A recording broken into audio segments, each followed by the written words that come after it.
ये औरत कभी भी अपनी बेटी को स्कूल गेट पर लेने नहीं जाती थी। हर बार वो बेटी को थोड़ा दूर चलकर आने को कहती, फिर गाड़ी में बैठाती। उस दिन जब औरत बेटी को लेने आई तो एक लड़के ने जानबूझकर उसकी बेटी को धक्का दे दिया। उसने उसे गरीब घर की लड़की कहकर नीचा दिखाया। फिर क्लासमेट्स हंसने लगे, कहने लगे कि तेरी मम्मी के पास गाड़ी नहीं है, इसलिए तुझे स्कूल गेट पर लेने नहीं आती। बेटी को बहुत बुरा लगा। जब वो गाड़ी में बैठी तो गुस्से में उसने अपनी माँ से पूछा, मम्मी आप मुझे स्कूल गेट पर लेने क्यों नहीं आती? औरत ने प्यार से समझाया, बेटा हम अपनी अमीरी छुपा रहे हैं। अगर सबको पता चल गया कि तू सबसे अमीर आदमी की बेटी है तो तुझे सच्चे दोस्त नहीं मिलेंगे। बेटी को माँ की सच्ची नीयत समझ आ गई। फिर उसने अपना फोन उठाया ताकि मम्मी की फोटो पापा को भेज सके, लेकिन उसने गलती से फोटो पेरेंट्स ग्रुप में भेज दी। जैसे ही बाकी पेरेंट्स ने फोटो देखी, सबने औरत की तारीफें करनी शुरू कर दी। लेकिन एक घमंडी औरत जो खुद को गू ग्रुप के सीईओ की बीवी बता रही थी, जल गई। उसने कहा कि ये लग्जरी कार मेरे हस्बैंड की है। फिर वो और कुछ औरतें गाड़ी के पास आ गईं ताकि औरत को झूठा साबित कर सके। जब औरत ने देखा कि ग्रुप में शेयर की गई गाड़ी की फोटो बिल्कुल उसकी गाड़ी जैसी थी तो वो हैरान रह गई, क्योंकि उस गाड़ी को सिर्फ 2 ड्राइवर ही चलाते थे। फिर उसने अपने ड्राइवर से पूछा, गाड़ी की देखभाल कौन करता है? ड्राइवर ने जब दूसरे ड्राइवर का नाम लिया तो घमंडी औरत घबरा गई, क्योंकि वो उसका पति ही था। अब सच सामने आ गया। उस औरत ने अपने पति के ओहदे का गलत फायदा उठाकर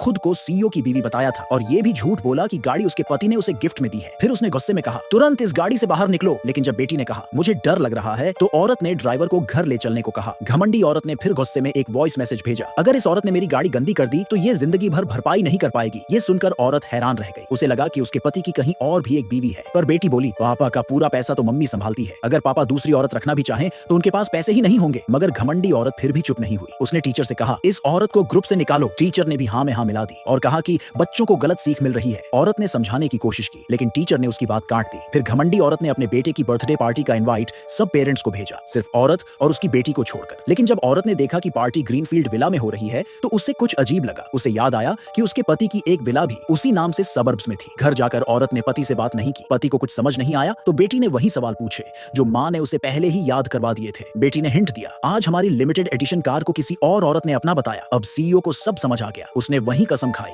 कि मैं सिर्फ अपनी बीवी से प्यार करता हूँ, और उसने अपने असिस्टेंट को सच पता लगाने भेजा। बेटी को खुश करने के लिए सीईओ ने इंटरनेशनल ट्रिप प्लान की। अगले दिन सब एयरपोर्ट जाने के लिए बैग पैक कर चुके थे, लेकिन मौसम खराब होने की वजह से फ्लाइट कैंसिल हो गई। अब औरत ने सोचा कि बेटी को ग्रीनफील्ड विला ले जाया जाए। उधर घमंडी औरत ने अपने पति, जो असल में ड्राइवर था, को ग्रीनफील्ड विला का दरवाजा खोलने के लिए मजबूर कर दिया ताकि वो अपने बेटे की बर्थडे पार्टी वहां कर सके। वो पूरी शान से बोल रही थी, ये विला मेरे हस्बैंड का है। मगर अगले ही पल औरत और उसकी बेटी वहां पहुंच गए। सामने का नजारा देखकर औरत दंग रह गई।